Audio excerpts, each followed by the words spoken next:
And now that I stand here as the mayor, I'm incredibly excited about putting forward a plan. This is not going to stop in New York City. This is going to spread to all the other high cost of living blue cities in America. LA is next. Okay? LA is next. Input. Because people want this socialism. Okay? Just so you guys know, traditional Democrats are no longer cool.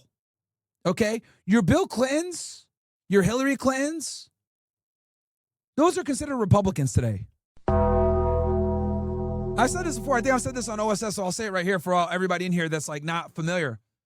Donald Trump, guys, is a 90s Democrat. Okay? You can even make the argument that Bill Clinton was more right-wing than Donald Trump is right now. You can actually make that argument. Okay? Now, that's not really here nor there. What the main point I'm trying to make here is that the new Democrats aren't your traditional Bill Clintons, okay? Or your John F. Kennedys. Democrats today are socialists. Let me make that very clear. Democrats today are socialists. That is the new wave, okay? They are Hassan Piker. They are Kyle Kalinske. They are Zoran Mamdani. They are for free healthcare for all, okay? Guaranteed healthcare no matter what. They are for expanding Medicare and Medicaid, right? They are for big government to pay for this shit. They're all for that. Okay? They are critical of capitalism. So, this is the new left. And you got to get used to it. This is the new left. The new left is socialism. It's not what we think Democrats are from the 1990s. It's Democrat. They call themselves Democrat socialists is what they call themselves. Or left-wing socialists. But that's what the left is now. This is what Bernie is talking about. This is what AOC is talking about. This is what Zoran Mamdani is talking about. This is the new left. This is the new Democrat Party. The new Democrat Party, especially in 2028, is going to run on, and I'm telling you guys right now, anti-Israel, socialist, public safety nets, and affordability. That is what they're going to run on. That is what they're going to run on in 2028. Okay? Zoran Mamdani was the first politician I've seen that like owned it. I'm a Democrat. I'm a democratic socialist. He said it straight up just like that, and he won. So I predict Democrats are going to learn from this campaign. They're going to extract from this campaign, and they're going to utilize the same strategy from this campaign. I've already seen people kind of copying his shit, leveraging social media, anti-Israel rhetoric. Gavin Newsom said, well, you know, Israel's kind of an apartheid state, right? We know Bernie Sanders and AOC have been very vocal about Israel, even though they voted for fucking Israel's ability to get like interceptor missiles. Kind of funny. They didn't vote for the weapons, but they voted for Israel's ability to defend itself, which I would argue is just as bad as getting them weapons, because the defensive system is what allows them to attack so relentlessly, right? But yeah, your Schumers, etc. These guys gotta. You're there. You go. Perfect example. Like Chuck Schumer, like that's old Democrats. The Bill Clinton, Chuck Schumer, you know, Nadler-esque Democrat of, you know, we love Israel, we still support Israel, but we're Democrats, right? That's just cooked, bro. That's just cooked. That's just done. Now it's social Democrats that oppose Israel, that oppose, you know, capitalism. They want free healthcare. They want loan forgiveness for college. That's the new wave.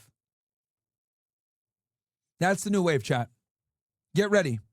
That's going to be your new Democratic Party in 2028. And my fear is this. You guys want to know What would be deadly? I talked about this with Andrew Wilson in Vegas last time I saw him.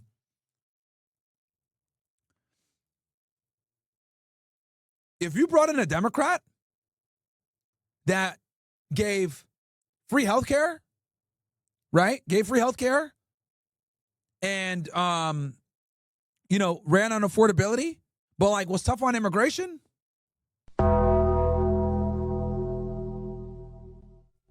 It's a wrap for the Republican Party. It's a wrap for the Republican Party, bro. You come and you say, no wars. I'm going to give you guys all free health care, right, to a degree. Not full-on free health care, but like, you're going to be able to see a doctor. Don't worry. You're not going to go fucking broke from seeing a doctor. But I'm going to be tough on the border. I'm going to close the border. I'm sorry. You guys want that free health care? We're going to have to limit immigration. I'm closing the border, and I'm going to ensure that we limit immigration. You got a Democrat that does that? That's a scary sight, man. That's a scary fucking sight. They won't because they're stupid?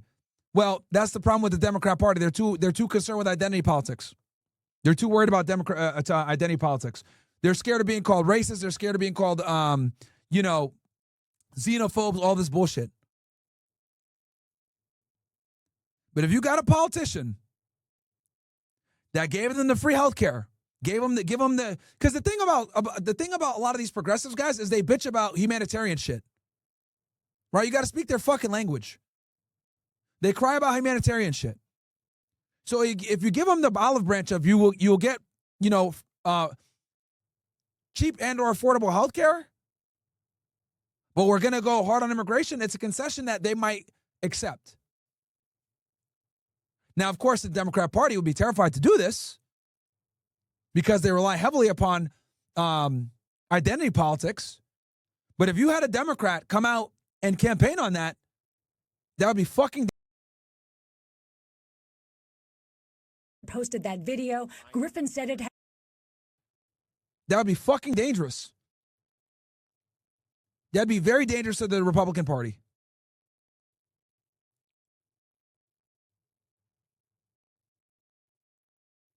Very fucking dangerous. Republicans are happy, but you give these fucking new Democrat socialists what they want, which is like affordable health care. That's like a big one for them. That's a huge one for them. And to be fair with you guys, it's actually a weak point for the Republican Party. Whenever I look at like, you know, conservative commentators, none of them actually have a plan for health care. Do you guys notice that? I don't want to sound like an asshole or whatever, but this is actually a weak point in the Republican Party. Motherfuckers, when I like watch right-wing commentators, these niggas don't have a plan for healthcare. Like their thing is like, oh, capitalism, bro.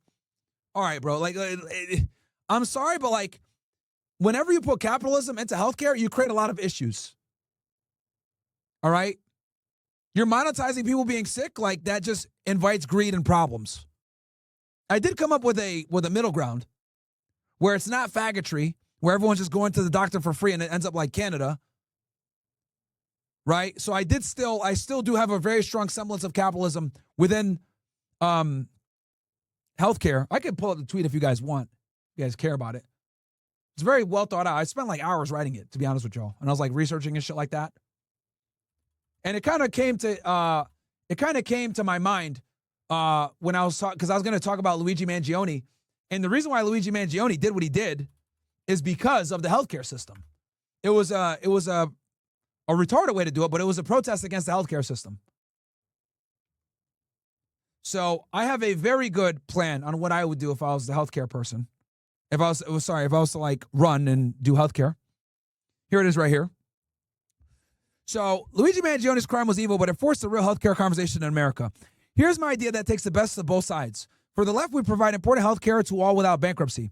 For the right, we protect capitalism by not degrading medical care or quality or increasing wait times like in socialist universal healthcare countries, right? So what I'm doing is I'm basically tackling the two biggest problems for both sides. So let's go with the leftist problems, right? Everyone deserves, so this is their top argument. Everyone deserves completely free universal healthcare. My rebuttal, Government as a payer of last resort for catastrophic cases, 100,000 plus, protects people without nationalizing the entire system. Number 2, healthcare is a human right. My rebuttal. No one should go bankrupt from cancer, but giving government total control creates long wait times and rationing. 3, what about routine preventative care, insulin, and chronic meds? My rebuttal. Those stay in the competitive private market.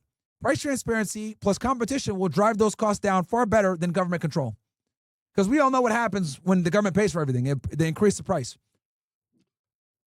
4, we must keep and expand Medicare and Medicaid. My rebuttal. I'd reform them into true safety nets for catastrophic care only. The current versions are financially unsustainable. 5, single-player Medicare for all is the only solution. That's what a lot of progressives say. Literally, this is what they say. Single-payer care is the only solution. My rebuttal. My plan delivers real protection while preserving innovation and avoiding the failures we see in Canada and the UK. Because whenever you have single-payer Medicare, you stagnate progression. And then everyone goes to the doctor because they can. And then wait times are ridiculous, right? So now let's deal with the right-wing arguments. Just let the free markets handle everything. My rebuttal. The market fails when one cancer treatment costs $400K, catastrophic protection is necessary. Repeal Obamacare and cut government spending. That's number 2. That's it. My rebuttal. That does nothing to protect normal Americans from medical bankruptcy. 3, personal responsibility fixes everything. My rebuttal. Personal responsibility works for minor care, but not when you're hit with $500,000 hospital bill. My reform. Mandatory high deductible catastrophic insurance for all. Free market handles routine care. Government only steps in for true catastrophes. This beats both sides. Okay? I think this is the best way to handle it, chat. I really do think this is one of the best ways to handle it. I handled the biggest objections from both sides, right? And we're able to maintain the innovation within the healthcare system while simultaneously not ostracizing people that really need the care. And this is something that the right wing, I've noticed, never fucking talks about. The only right wing commentator I've seen like actually address healthcare in America is Steven Crowder to his benefit. Steven Crowder is the only person I've seen address this. Nobody else in the right wing has addressed it, which is kind of crazy to me. Because this is a talking point that the Democrats use all the fucking time, bro. This is a big one. This is a big one. And they have a whole bunch of different, arguments on how to deal with it. But if we don't come up with fixes, this is what awaits us, chat. I'm trying to explain to you guys. This is what awaits us if we don't fix this problem. Okay?